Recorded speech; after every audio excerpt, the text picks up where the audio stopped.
You tuned in to Tip of the CHRISTberg. Don't forget what you heard. This is your boy, Disciple for Jesus, Theo. Just call me DJ Theo for short. What's good, family? We're here yet again to do more insight to yet another spiritual solution. Yesterday, I went a little bit over, or the last episode, I went a little bit over. So today I'm going to restructure it a little bit. Instead of giving you insight before the spiritual solution and during, I'm going to just jump start into the spiritual solution and just give you insight as I go along to better adhere to the 10-minute time frame that I want to keep these to. This is still in the beginning phases of this podcast, so just bear with me and enjoy the ride. So today's spiritual solution is entitled accountability. And the picture that I used was at someone's homegoing. And it was a group of cousins, all of the guys, well, not all of us, but most of us, the guys at the funeral. And we were all lined up and we took a picture. You check it out on Facebook, Theo, Theo Blake, Theo Blake. Check it out there. In the picture, you will see a number of cousins. And in that picture, we hold each other accountable. All of those cousins in there, we check each other, because you need to have that in any structure, whether it's in your family, whether it's in your job, friends, organizations, whatever it is. You need to have people to hold you accountable. And as I read the spiritual solution, I'm going to give a little bit more insight to what I mean by that. We all know what we mean by holding each other accountable, but I'm going to give a little bit more details and insight. Excuse me. All right. Again, it's entitled accountability. Who can we count on to help keep us in check? Do we surround ourselves with folks who are in alignment with righteous futures? Do our circles contain people with passions for correction and conviction? All right. And I would just give a little bit of insight to that last part. It says, do our circles contain people with passions for correction and conviction? We can be around people that or have people consistently in our circle who have no desire to be better, no desire to grow, no desire to hear about what they're doing wrong.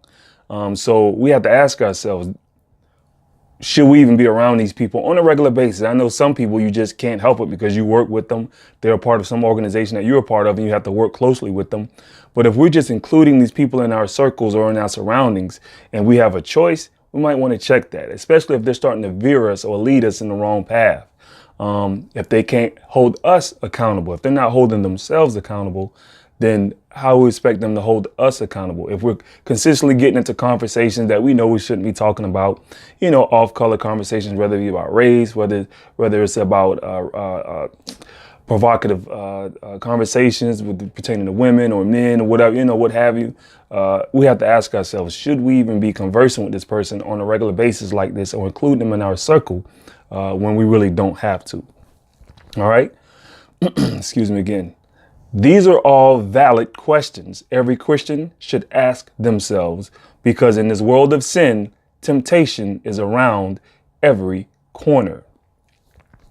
And although we may strive to remain on the straight and narrow, we too need people to call us out on our missteps, no matter how minuscule the infractions may seem, because a sin is a sin and a wrong is a wrong. So again, ask ourselves. And I said on our last podcast that you hear me use that phrase a lot. Ask ourselves, because self-reflection is one of the best way of correction. Honest and transparent self-reflection is one of the best ways of holding ourselves accountable and correction. So again, ask ourselves, does our counsel think of gray areas as stay away areas? And what I mean by that is we all know what gray areas are. So I'm going to give an example of one. But a gray area is something that your spidey sense kind of goes up, your Christian conscience kind of goes up. I'm just like, should I really be doing this? Or you try to view it from so many different angles to make it right in your mind. That's that gray area that can quickly turn into a black area that you should stay away from. So do the people who we hang around think of gray areas as stay away areas, which is a good rule of thumb, err on the side of caution. Do they constantly like, man, you're not going to get fired for doing this. Or man, God know your heart. It's a number of things that we can do in that gray area. that we just need to stay away from. So do they consider gray areas as stay away areas? Because ultimately that's what you want to do. It's better to just err on the side of caution. All right. So again, ask ourselves, does our counsel overstep boundaries to be quote unquote blessings? And I'll use an example from when I used to do installation, but when an install guy came over to my house when I was no longer doing installations, I know they weren't supposed to accept tips. And I tried to offer him one anyway. He said, no, I'm not supposed to receive tips. But he did such a good job. I truly wanted to bless him, right? But I knew he wasn't supposed to receive tips. He did such a good job. He came over, I believe it was like the third technician that came over and fixed the issue that the first two claimed they did, but obviously they didn't. He came, did some things, told me what was going wrong. So he went even a little bit further than the other two. He explained to me what was going wrong and told me what he did to fix the issue. So I wanted to bless him. I wanted to give him, something tangible. I was like, here, bro, I appreciate what you did. The last two just came and they left. They didn't fix anything. So I overstepped the boundaries. Like I already knew before I even offered it to him that they weren't supposed to. And then he was like, no, I shouldn't accept. And I was like, hey, bro, don't worry about it, man. I appreciate you. Here, just take this. You don't have to tell anybody. I said that. You don't have to tell anybody. So I'm knowingly overstepping some bounds to be quote unquote a blessing, right? So if I know that he wasn't supposed to accept money, why didn't I just offer to pray with him? These are things that I think about afterwards. Like if I start, I wish I wish. Thankfully, I've grown more to think about these things before I messed up. But do the people who we surround ourselves with, do they overstep boundaries because they see this quote unquote blessing? So that's just one example. If we know that there's a law, or if we know that there's a company rule or something set in place for us not to do something, but if we know that if I just go ahead and do it anyway, it's really going to help somebody. We're trying to be a blessing, but we're being out of order. And that doesn't get blessed. Not to say something hellfire and damnation is going to have to happen after it, but it's hard for God to bless something that we knowingly do that we know we shouldn't be doing. All right. Number 3, ask ourselves, does our counsel commonly put things in jeopardy or Jesus? So are we risking our jobs? Are we risking relationships? Are we risking certain things and putting, I'll use this for example, we may have co-workers or somebody a part of organizations or in marriages or in relationships. We may have people that we have some conflict with or some confrontation with, and we'll go into that situation and say some things that we know we shouldn't have. It's putting it in jeopardy. Instead of just, all right, God, I've done everything I could, or Christ, let me follow you right now. I've done everything that I know to do.